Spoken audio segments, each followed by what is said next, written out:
Welcome to a new episode of the Quantum Economy Podcast, Season 2 and a new year. And today we're going to talk about a shift that has already taken place. My guest today is Andrew Cheung, founder and CEO of Zero One Quantum. I want to get back to your technical approach to quantum cryptography and security in general, but do you see quantum computing now with all the things that have happened in 2025? Do you see it evolving more like cloud, or is it more like electricity? Do you see it like a fundamental societal change? Because you talked about Star Trek moments and stuff. So where do you see quantum now? In fact, it is a very good question. How I see quantum computer is like this is only one of the very few technological advancement in human mankind that is really life changing. We don't have many of them. Since the Industrial Revolution, this is one of them, right? That is really changing. Even AI is not as revolutionary as quantum computing because the whole concept of hardware concept is totally different, right? So I'm very excited to be a major stakeholder playing this kind of field. So yeah, so it is totally something else. Not the same as what we see before. Yeah, we've had a couple of quantum security companies on the podcast in the past. So I would also be very curious about your technical approach to this. But maybe first, so you spoke a little bit about like aliens and cosmology, and I think these are very exciting fields. But where do you see like outside of the very obvious upgrade to a quantum safe environment, where do you see like economic value emerge first? I would say that different industry has different proposition or the way the footsteps, or the journey towards quantum safety would be different for different industry. And you can imagine that this is kind of like it's like a building, the bedrock of the building is kind of like the cryptography protection in a company, right? So the more you have built on top of it, the more difficult it is for you to convert to become quantum safe. So if it is you only build a bungalow on top of the bedrock, it's very easy to change. If you have built a skyscraper, it would be more difficult, right? So for cryptocurrency's point of view, what we have done for a partner is that we have to totally revamp the whole infrastructure, so that it would insert the quantum safe signature into the data structure. We spent close to 3 years to do that for the customers, right? But then there are something that is easier that we only spend 6 months to do the conversion for Hitachi for the remote access business, because all we have to do, so-called all we have to do, is to yank out the old encryption system and put in the new quantum safe system. But then is that an upgrade, or is it do you have to like fork it or merge it, or what is the technical approach to this? You have to change it. You have to really change the code and recompile a new product. So you have to merge all the existing systems to the new safe environment, or do you do a fork, or you have two separate systems, or how do you technically go about it? In terms of Hitachi for the remote access, what we did was that we are taking the code, right, upgrading the code to become quantum safe, and then recompile the product, and then they would offer like a new version. So yeah, they offer a new version that the customer would need to download and run, right? Then they will have quantum safety, on that one. And then for cryptocurrencies, it's going to be a little more difficult. They have to adopt to a kind of like a new contract or the new smart contract in order to achieve quantum safety. Say for a bank, that we are currently assessing, the bank is the most complicated environment because of the intertwining relationship between different banks and between different financial institutions. For example, the bank working with another bank, right? What if the other bank also they don't have quantum safety, and if they don't adopt to the same thing, what happened? And they are also working with SWIFT for the money transfer, right? So they have to they are is the most complicated thing. No, but what do you think would happen? Because I mean, if you look at it, we do have, and you also have, there are some algorithm, there are updates, there are upgrades, there are approaches to have, QKD, there are post-quantum cryptography that can be applied already today. There are products and services. Why is it that Ethereum or Bitcoin users or no one can come out and say, like, this is our plan to make it post quantum safe? Is it as critical as you state, that we are in literally in a point where if we would have advancements in hardware today, all these systems would be out of value? You are absolutely right. In fact, it sounds scary, but it is the reality also. If it is so simple, they have done it already. And particularly for the cryptocurrencies industry, it is very complicated because initially 3 years ago, we thought it's going to be, it seems to be simple. We yank out the elliptic curve and put in the post-quantum signature. That's it. What's so big deal?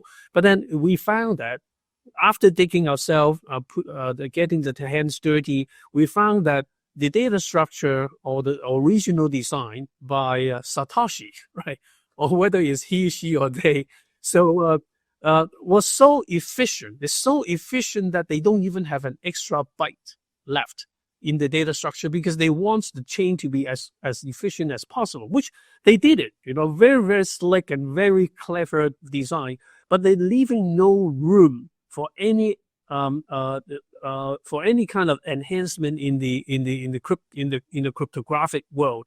And they never thought at that time there would be a quantum threat, to be frank. And because the quantum signature is going to be bigger than the existing signature, so they are not big enough to fit. So it's like, there's a socket, but then the new clock is bigger than the socket. You cannot fit in. So if you cannot fit in, what do you mean? Like, it means you have to change the data structure. If you have to change the data structure, you have to do a hard forking. If you do a hard forking, is something that no one ever wants, in the cryptocurrencies world. So that is the tough part. One thing that always comes up as an example when people speak about quantum safe environments and the future of security is the risk of harvest now, decrypt later. That's basically the standard warning to get companies to lean in and to start to take this serious. How do you see that? To whom is that relevant, and how big of a risk is it, the harvesting of data right now? I think, Anders, you are hitting the nail at its head. This is actually by far the biggest risk in Q-Day threats. Like, a lot of people say, quantum computer, some of them, when we first talk about quantum safety, people are saying, wow, are you crazy, Andrew? This is 30 years away. And, but, now they said it is like within 4 years or something. Like, I remember, the founder of Ethereum, he said it was like 2020. Last year, he said it was 2029 problem. And then this year, he said 2028. So the time is shortened and shortened. And with all these advancement in quantum computing vendors like IBM, I think the reality is, it is around 2028 or 2027. But then all these writings on the walls are only from the open world, and there are some closed worlds such as Russia and China, whose vendor never published the roadmap, right? So there could be a we call it a DeepSeek-alike event in the quantum world, that suddenly a company you never heard of the names and coming out say, hey, this is our quantum computer beating everyone, and if you're not prepared by that day, you toast it. Whether this date is 2028, 2027, it doesn't matter. The most important thing is is the hacker can already grab your data today, like you said, the harvest now, decrypt later, HNDL attack. They can grab your data today, and then they wait until, whether it's an IBM computer or D-Wave or Google or this unknown company, right, from the closed world coming out, and then they decrypt. So in other words, the data, many industry would have data that meant to be valid for many years, such as the medical industry, right? Or I keep going back to the cryptocurrencies industry, because your public key is available. Anyone can take the public key of the Satoshi wallet, right? And then keeping the public key on the list. And then once they get hold of a quantum computer powerful enough to do the dirty work, it will be up to their mercy of which wallet they want first, right? And the thing is, you don't know who has got your data already today. That is the worst part. That's a critical warning, though, Andrew. I mean, that's a red flag for people that are listening. That's so. But what you're also saying, please correct me if I'm wrong, we have good solutions when it comes to the quantum safe cryptography, but the bigger risk is the migration and the execution of the solutions we have in place. Or do we still have a lot of work to do also on the technical aspect on how to or what to implement? Yeah, there's the technical work is already done as of 2 years ago. There are, like you put it up, like if you have a private communication, you can use QKD, right? If you have the public communication, you have PQC, which is endorsed by NIST already, and that part is done, right? The tough part now is the implementation. Like we discussed earlier, some industry would take longer time to implement, some take less, right? But the most important part that people or company has to understand is you got to act now, because the difference between if you are quantum safe 2 years too early versus 1 day too late is everything. So do you see then quantum safe environments becoming critical infrastructure, like on a governance state level or as a society at large, that this is a part of a critical infrastructure that we need? They have to. We actually have another kind of subdivision dealing with the government in some kind of, like they call the control unit for the nuclear plant, right? So today the control unit of the nuclear plant has some kind of remote access aspect, so people can remotely control, right? This aspect has to become quantum safe. Otherwise, you can fill in the rest for me already. If anyone can go into the, to the control panel from anywhere. Maybe you can just, like, for the listeners and viewers, and also, like, out of curiosity for me, obviously, what will be the near-term milestones for you as a company to succeed? What are the things you want to cover in 2026? Are there some new breakthroughs, some new things that will happen that you want to share or communicate? Give us a little bit on short-term outlook on 01 Quantum. Sure, love to.